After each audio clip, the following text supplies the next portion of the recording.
ओम नमः शिवाय मोर स्नेहर छात्र छात्री माने दीपुस्तर ज्ञान यूट्यूब चैनल को स्वागत करूची। आज पिला माने इंटरनल एग्जाम पई मु गोटे सुंदर वीडियो प्रस्तुत करिछि। एमआईएल बा मातृभाषा ओडिया रो मु इंटरनल पई 20 मार्क रो क्वेश्चन आलोचना करिवि जाकी आर्ट्स कॉमर्स साइंस पिला मानको पई उद्दिष्ट। एबे पिला माने मु गोटिए परे गोटिए क्वेश्चन आलोचना करूची। प्रथम क्वेश्चन एक मार्किया पडिबो जाकी पिला माने ऑप्शन वाला। प्रथम क्वेश्चन को अतीतर संतान भविष्य रे केउ रूप रे दंडायमान पिला मन तो जो इंटरनल रे एक मार्किया पडिबो पांचटा पडिबो एवं सबु एमसीक्यू पैटर्न लथिबो जहा द्वारा कि आमे ऑप्शन देखि कि आमे उत्तर करि परिबा। क्वेश्चन कोइछि अतीतर संतान भविष्य रे केउ रूप रे दंडायमान एटा इतिहास रो आसीछि उत्तर होछि आमे पिता रूपे दंडायमान। द्वितीय क्वेश्चन ईश्वर आंबमानक देशरु केउ अनुराग वस्त्र उद्धार करंतु ऑप्शन देछि सरल विकृत अवसन निजस्व उत्तर होछि विकृत।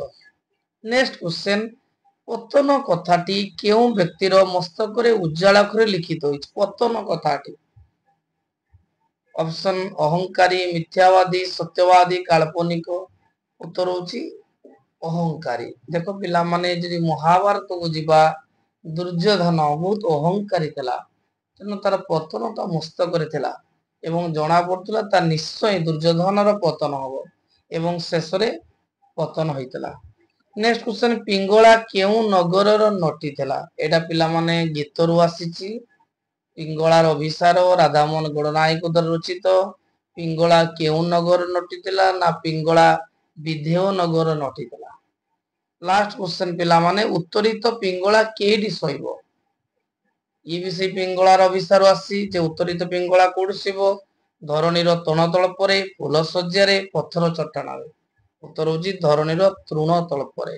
एबे पिला माने हमें 2 मार्किया क्वेश्चन को जिबा 1 मार्किया पे डिस्कशन करि साले 2 मार्किया क्वेश्चन लो प्रथम क्वेश्चन कहिची जे कोनसी गोटी प्रश्नर उत्तर दियो 40 रु 50 शब्द मध्य ना लेखा और लेखो नाम लिखो तार अर्थ पिला मन होची हमको 2 मार्किया गोटिए करिया पय पडिबो दुईटा क्वेश्चन थिबो तेनु प्रथम हमें जदि प्रबंध थिबो प्राबंधिक ना ता विषय लिखिबा जदि कविता थिबो कवि को ना विषय लिखिबा। पर क्वेश्चन कहिची विंश शताब्दी रो मानव समाज रो भित्तिभूमि कोन थिला ना एठारे प्राबंध बा इतिहास प्रबंधर प्राबंधिक विश्वनाथ गोरैया उल्लेख करिसंती से कहिसंती जे आमे भारतवासी माने प्राचीन काल रे एटी से वर्णना करिसंती जे विंश शताब्दी रो मानव एवं वर्तमान मानव मध्य सामंजस्य रही कारण जदि आमे तार पाद मूलरू जते निम्न देश को जीवा आमे नरकंकाल देखिबा तार अर्थ होची जे अतीतर जो संतान थिला वर्तमान हला पिता रूपे दंडायमान बा अतीतर जो मानव जाति थिले सेमानंकर रक्त मांसरू आजी रो जो मानव जातिंकर सृष्टि होईछि। द्वितीय क्वेश्चन कहिछि जे पिंगला मनरे काहे की बैराग जात हला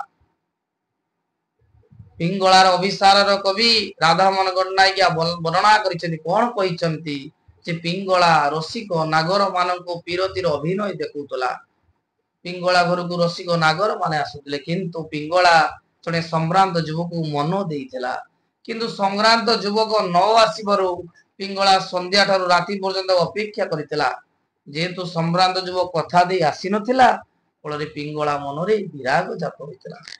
तापर पिला मन देखो 3 मार्किया क्वेश्चन जिबा 3 मार्किया क्वेश्चन कहिछि जे कोनोसी गोटिए प्रश्नर उत्तर दियो 60 रु 80 मध्य रे शब्द मध्य रे कोनोसी जातिर पूर्व पुरुष माने केउ अपवाद रु संपूर्ण मुक्ति लाभ करि परिबे ना एटा पिला माने इतिहास रो प्राबंधिक विश्वनाथ कर वर्णना करिसंती से कहिसंती जो प्राचीन भारत रो जो अधिवासी मान थिले से माने के इतिहास लिखिबा को चेष्टा करि नथिले एवं कोनोसी जातिर पूर्व पुरुष माने एई अपवाद रु संपूर्ण मुक्ति लाभ करिबे नै कारण जेतु आगुरु से इतिहास लिखि नांती इतिहास लिखिबा को शिक्षा करि नथिले तेणु सेटा हो रहिछि हमर असंपूर्ण रहिछि।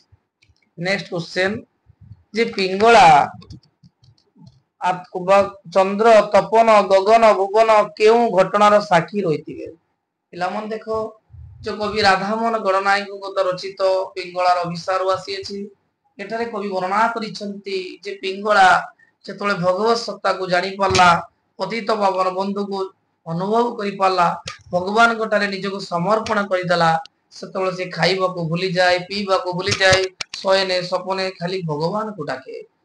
ତେଣୁ କବି କହିଛନ୍ତି ଯେତେବେଳେ ପିଙ୍ଗଳା ଆଖି ବୁଝିଦବ, ସେତେବେଳେ ତାହାର ଏଇ କଥାକୁ ସାକ୍ଷୀ କୋଉମାନେ ରହିଥିବେ? ଚନ୍ଦ୍ର, ତପନ, ଗଗନ, ଭୁବନ ରହିଥିବେ। ତାପରେ ପିଲାମାନେ ଦେଖ ବହୁତ ଇମ୍ପୋର୍ଟାଣ୍ଟ କ୍ୱେଶ୍ଚନ ଗୋଟେ ପ୍ୟାସେଜ ଦେଇଛି ଯେ ନିମ୍ନ ପ୍ରଦତ୍ତ ଅନୁଚ୍ଛେଦଟିକୁ ପଢ ଏବଂ ନିଜ ଭାଷାରେ ଉତ୍ତର। ଦେଖ ବହୁତ ବଡ ପ୍ୟାସେଜ ଦେଇଛି। ସାହିତ୍ୟ, ଜାତୀୟ ଜୀବନର ମାନମନ୍ଦିର, ଜାତୀୟ ଜୀବନର ପରିମାପକ। ଯେବେ ଜାତୀୟ ଜୀବନର ଉନ୍ନତିର ପରିମାଣ ସ୍ଥିର କରିବା ଇଚ୍ଛା କର, ଜାତୀୟ ଜୀବନର ଗତି ନିରୂପଣ କରି ଇଚ୍ଛା କରେ, ତେବେ ଜୀବ ସାହିତ୍ୟ ପ୍ରତି ଦୃଷ୍ଟିପାତ କର। ତାର ଅର୍ଥ ହଉଛି ପିଲାମାନେ ଏଇ ଯୋଉ ବଡ ପ୍ୟାସେଜଟା ଦେଖ, ମୁଁ ଦେଖେଇ ଦଉ, ଦେଖ କେତେ ଲମ୍ବା ଗୋଟେ ପ୍ୟାସେଜ ଦେଇଥିବ, ଆନ୍ସରିଂ ପ୍ୟାସେଜ ଦେଇଥିବ ଏବଂ ସେଇ ପ୍ୟାସେଜ ତଳେ ପିଲାମାନେ କ୍ୱେଶ୍ଚନ ଥିବ। ଏକ ମାରିକିଆ ପିଲାମାନେ କ୍ୱେଶ୍ଚନ ଥିବ। ଦେଖ ପରେ ଦେଇଛି 1 ନମ୍ବର ବିଶିଷ୍ଟ ପ୍ରଶ୍ନ ଉତ୍ତର, ମାନେ ଗୋଟିଏ ବାକ୍ୟରେ ଲେଖିବ। ଆଗେ ପିଲାମାନେ କ୍ୱେଶ୍ଚନ ଟିକୁ ପଢିବ, ତାପରେ କ୍ୱେଶ୍ଚନ କୁ ପଢି ସାରିଲା ପରେ ତାପରେ ଉତ୍ତର ପ୍ୟାସେଜକୁ ଅଣ୍ଡାଳିବ ଏବଂ 1 ମାରିକିଆ 4ଟି କରିବ। ଏବେ ପିଲାମାନେ ଖ ବିଭାଗକୁ ଯିବା। କ ବିଭାଗର ଆମକୁ 4ଟି ପ୍ରଶ୍ନ ଦେଇଛି, ତେଣୁ ଗୋଟେ 1 ମାର୍କ ଲେଖା ହେଲେ 4ଟି ମାର୍କ। ଆମେ ପ୍ରଥମେ ପ୍ୟାସେଜକୁ ଭଲ ଭାବରେ ପଢିବା, ତାପରେ ଉତ୍ତରଟି କରିବା। ଖ ନମ୍ବର ପିଲାମାନେ 2 3 6 ଆମକୁ 2 ନମ୍ବର ବିଶିଷ୍ଟ ପ୍ରଶ୍ନ ଥିବ, ପାଖାପାଖି ଆମକୁ 2ଟି ବାକ୍ୟ ଦେଇତେ ପଡିବ। ତେଣୁ 2 3 6 ଆମକୁ 3ଟି କରିବା ପାଇଁ ପଡିବ। କ୍ୱେଶ୍ଚନ ଦେଇଛି, ଆମେ ଜାତୀୟ ସାହିତ୍ୟ ପ୍ରତି ଦୃଷ୍ଟିପାତର ଆବଶ୍ୟକତା କଣ? ପ୍ୟାସେଜକୁ ପଢିବା, ଉତ୍ତର କରିବା।